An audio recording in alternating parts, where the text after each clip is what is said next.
I think the aggression is definitely something to watch out for, but Carl TZ will not back down. Looking at the lineup, especially with how OHIB can unlock himself so quickly away from the squad, because the squad's just going to farm, I think Liquid can catch up. Liquid can get to a point where even Sanji's not going to be afraid anymore.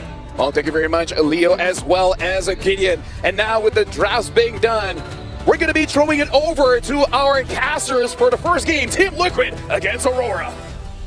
Thank you so much, panel. Welcome to the Atlanta Dawn, folks. This is our first match of the day. Team Liquid versus Aurora Gaming. And man, what a draft to start things off.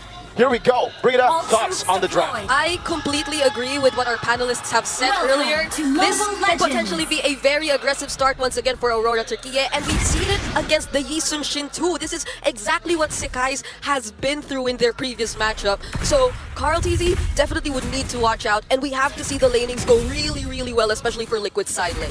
It's also a dangerous game here Aurora Gaming are playing. It is a best of 5, so maybe they might be experimenting here in game number 1, but to give Sanford, the apex predator, the Yuzong, hey, I think the last time we saw it was Young Gun Galacticos to let that open, and we got a classic Sanford moment in the start of the game. Let's take a look at the emblems. It's a weakness finder too for Sanji. We're seeing on the Kimi a bit more damage expected to come through, and generally the same, still the fighter emblems coming through, especially for Sigibum, taking care of potentially whatever pressure can come, knowing that Liquid might want to pay a bit more attention towards the goal. Against Salango Red Giants with Trex. Now team call TZ. Oh, a lot of damage on a Pagu. Force trying to get away, but first blood goes over to Sanji. Now, I want to touch on something. Aurora Gaming, I think they really focused on their mid. They sacrificed the off lanes. It's something they like to do, but now they're already losing a little bit in the mid, which is not a good start for the Turkish team. Yeah. That's the question. Are they scared right now to make a move? Because, again, they're approaching against Salango Red just Sanford. Oh, gank up in the top. What's able to dash back. Carl TZ also getting caught up, though. TNZ with the steed trying to move in. Can they get the kill? Yes, Lunar picks it up, and now Sanford in trouble as well. Lunar goes under the tower, looking for one more shot, but Lunar has to back off. In a bad spot though, Sanji almost spots him. Turtle coming up, Pagu able to lock on. Rosa looking for positioning as well. And a bit of airstrike comes down. Sanji pushed back and taken out. Pagu now onto the Turtle main ball as well. Ohab able to pick up the kill. Ohab steals the Turtle and JP is low. Balunar stands in the midst of 2 members and Rosa finds a double kill. Aurora Gaming, it's back and forth, 3-2. All right. That could have been really good for Aurora already. Even though they lost Pagu, they were able to shift their attentions towards the XP lane. And again, the XP laner here, the Yuzhong of Sanford, is one of the biggest conditions you have to take note of when it comes to the Turtle. But Oheb, close call there. But speaking of Oheb, he literally turned things around in that fight. Phantom Steed once again getting it sandwiched up by JP here. The Tsunami Slam back, though. Oheb goes down. DNZ might be able to just get away. He does. What? AOG misses. JP, where are you going into the tri-bush now? Pagu. What? You're up on the top side, though. A gank on to Sanford. You mentioned aggression. There's just no escape. JP push back once more. That airstrike. DNZ gets the kill, and now Lunar's passing away. The damage from Carl TZ. Just too much. They get a good trade 1-to-1. What a traction pulse from Sanji to save Carl TZ there in a tough spot. And Carl, with the instant, he held onto the Mountain Chakra for so long so that he can combo in together. And therefore, these 2 backliners can just back each other up. Yep, fortunately, Liquid are always ready whenever the fights happen in the mid lane. But whenever we see the fast rotations come into play, and Adora taking advantage of it once again. That's 2 ults. They baited out 2 big ultimates. AOG down, and the Black Dragon form as well. And look at the timing. 1 second for the Turtle to spawn right now. Aurora Gaming, they got a resource advantage, but they still gotta be careful because TNZ used the Phantom Steed. Yep, JP doesn't have the AOG either, but there's the Mountain Shocker already. Really go for this. Slim doesn't use it. Finally catches Sanford. Sanford and a lock on Rosa with a flicker back. Sigibum comes in with a blazing duet. A lot of damage lands onto Lunar. Lunar needs to try to back up. Turtle does go into the hands of Team Liquid. Nobody goes down though. Yeah. It works so well when Liquid are at least prepared, or together we need to go for the amount of sustain that he can offer, especially knowing that there's no reliable burst damage just yet to come from Liquid. Oh, but with the setup. Out brings back Rosa. Rosa taken out. So if Team Liquid can find some more pickoffs just like that, they're going to be able to even out the playing field. Instead of bringing the big 5v5s, look for the small plays. Yeah, again, for Aurora Gaming, it really looks like they've been winning out on the flashy plays department, right? The big team fights, but the slow build, AUG! He does connect onto DNZ, plus a Black Dragon and a Petrify. It's a whole lot of damage, and the Phantom Steed does come out, but it's just not enough. He's fighting back. DNZ able to get away, and now JP pays the price for the chase, but he's still standing there. Sigibum into the backside with a blazing duet. Able to be on my back. Also survives. Pagu still standing, but Ohab isn't having it. able to get the kill. Siggy Boom needs to get back under the tower.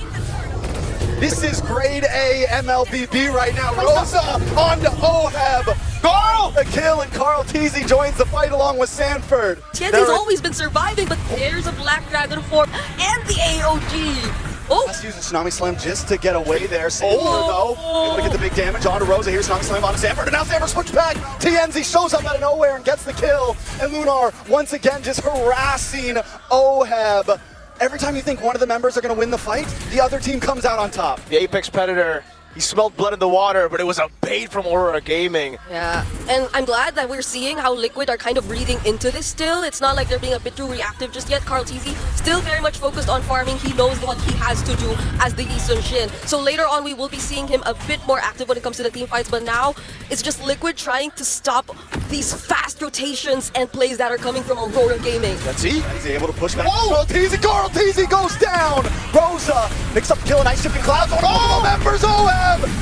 Oh wait, the Tsunami Slam. Oheb goes down as well. TNZ still standing strong. Siggy Boom beam eyes to the side. He's going to try to take this tower on the top side. Aurora Gaming outclassing TL right now. They're too good. They're Rosa, TNZ, everyone are playing so darn well.